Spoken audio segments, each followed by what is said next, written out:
I've got 969 million reasons why you should watch the next episode of Tom's Take now as we talk about how wire fraud has become a rampant problem within the real estate industry on a national level.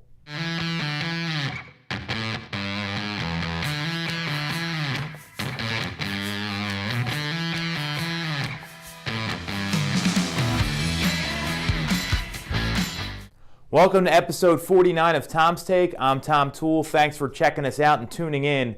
I wanted to talk about a big issue today that I see happening across the country. In 2017, the FBI reported that there was attempts to route wire transfers from settlements totaling $969 million. Big number. So this is something that's affecting people all across the country. And I wanted to go over kind of how these hackers work to try to get your funds from when you're buying a home, or get the buyer's funds from when they're trying to buy a home, and reroute them to the hacker's account, and how to avoid it and what sort of red flags you want to watch out for. So typically how this scam or this crime will work is there'll be like a last minute change. Oh, hey, we have new wiring instructions for you. The day of settlement, 2 days before settlement, something like that.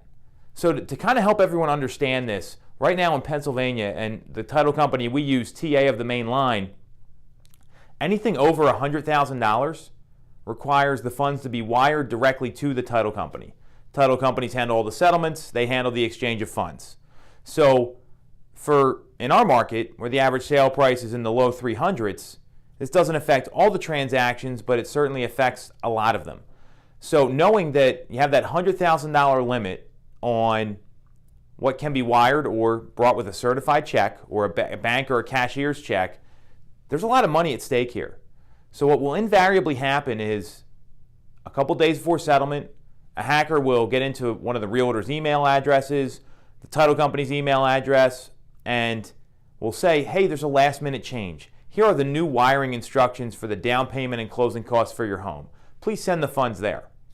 So the way the hack works is it actually is like a dummy or a duplicate email address of the party involved. So the whole point here is that there are some safeguards you can take to protect your money if you're wiring them in for a settlement and for a home purchase.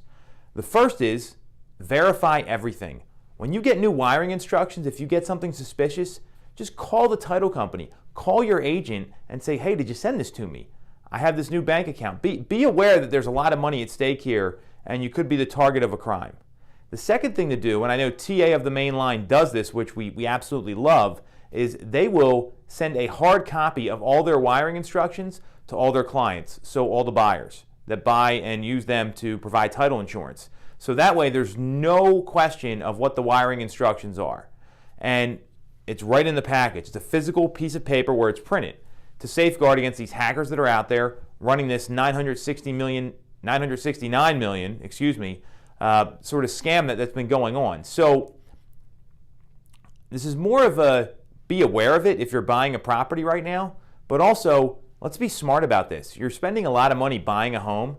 Make sure that you know exactly where you're sending these funds. And if you see any red flags, and the biggest red flag is the last minute change, or the last minute, here's the new wiring instructions. That's going to be the biggest red flag. If you see that happen, verify it with the title company, call your agent, and make sure your funds are going to be safe. So not a sexy topic here today, but an important one for consumers, and I wanted to make sure you're aware about it. If you got any questions or you want more information, get in touch with us. All the information is going to come up here at the end of the video. Thanks for tuning in, and we'll talk to you next week for episode number 50. Thanks for watching.